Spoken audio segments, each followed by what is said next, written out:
The reality of a lot of people's mindsets these days are very simple but closed-minded. Many people care about little things that don't matter because they don't know how to care. They don't see the bigger picture of what does matter. And it's not simplicity that is harmful at all.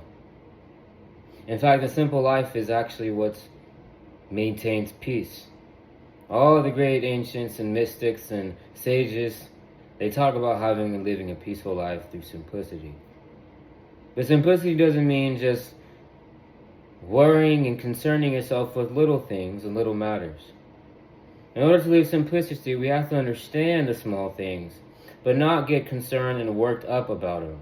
Because those small things are not for you to bring your emotions into.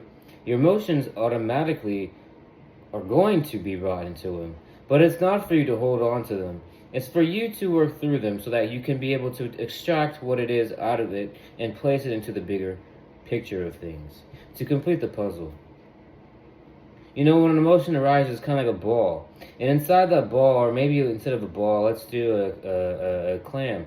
Inside of that clam, when you open it up, is a pearl. That pearl then gets directed into this bigger sphere of a map. You can kind of think of the pearl as a piece of a puzzle. When you put it into the bigger sphere, you're able to actually see what it is that these tiny little components mean in the grand scheme of things. But see, we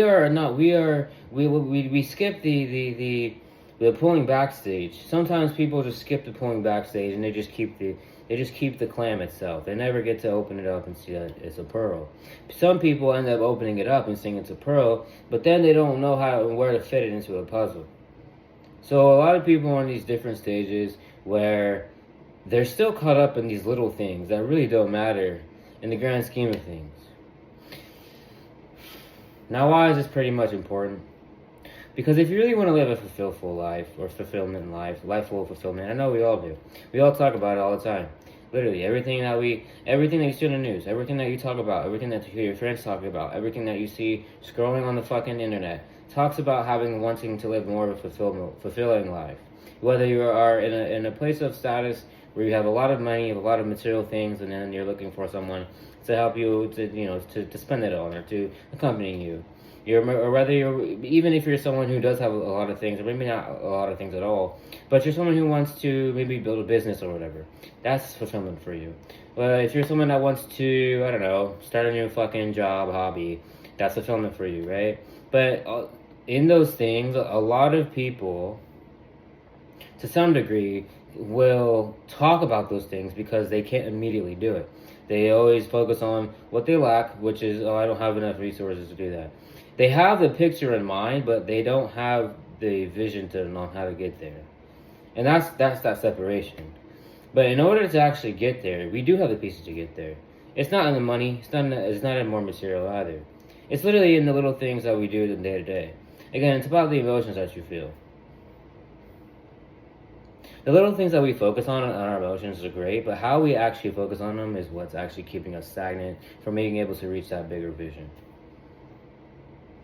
In order to reach that bigger vision, again, it's not to absorb and just keep the clam of the emotion. Also not just to keep the pearl of it either.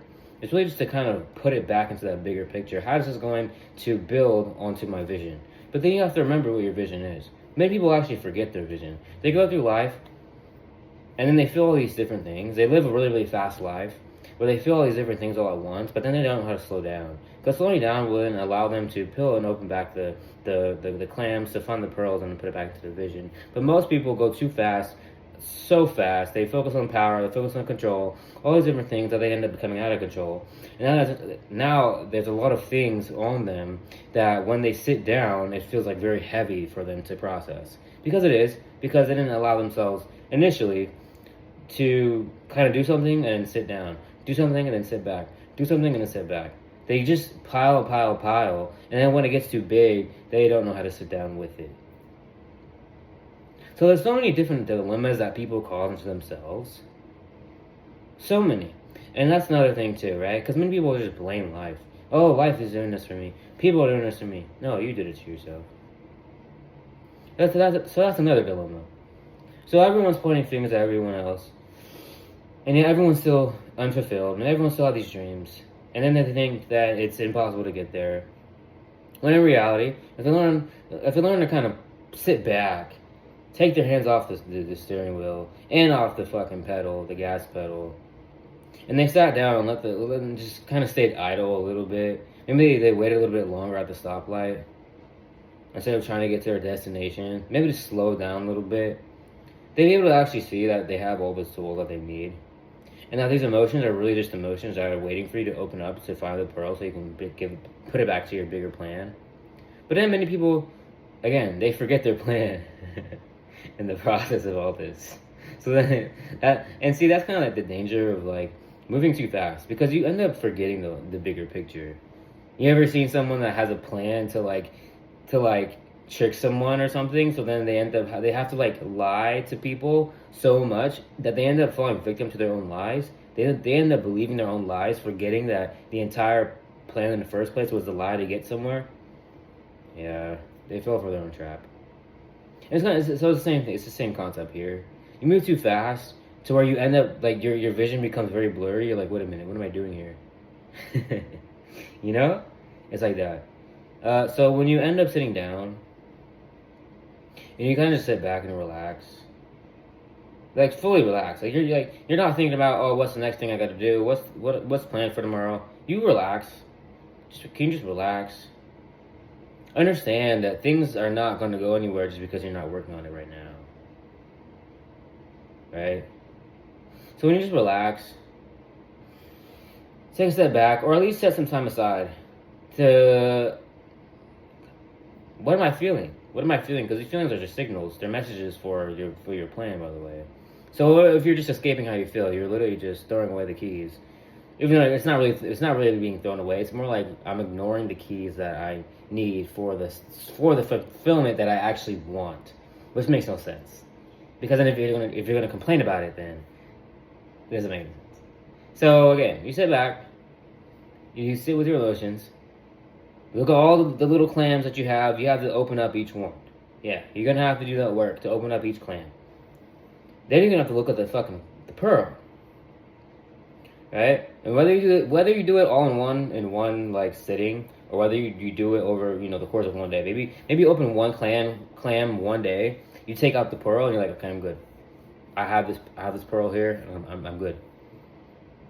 Then the next day you do the same thing. And then maybe as you go, you're putting it to the bigger vision at hand. Like you're remembering the vision. Like you're piecing everything together. Right? And so that right there, that is exactly how you're able to reach fulfillment, right?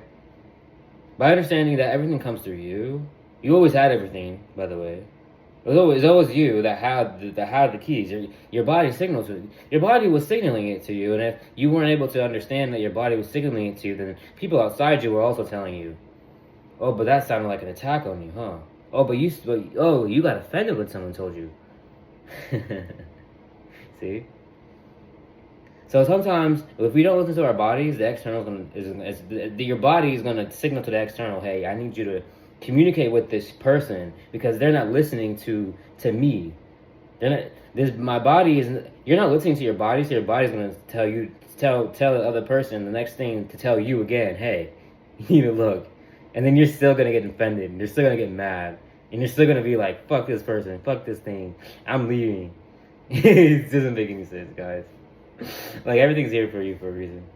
Everything's literally telling you what it is that you need for your fulfillment. And we're over here thinking like, oh shit, like life is not for me. Like, why does everything want to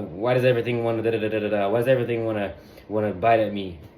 Like, that's not it at all. You just So I laid out that foundation. I hope that makes sense. That was a pretty easy analogy, so you guys should be able to get that. Yeah, I'm done talking. All right.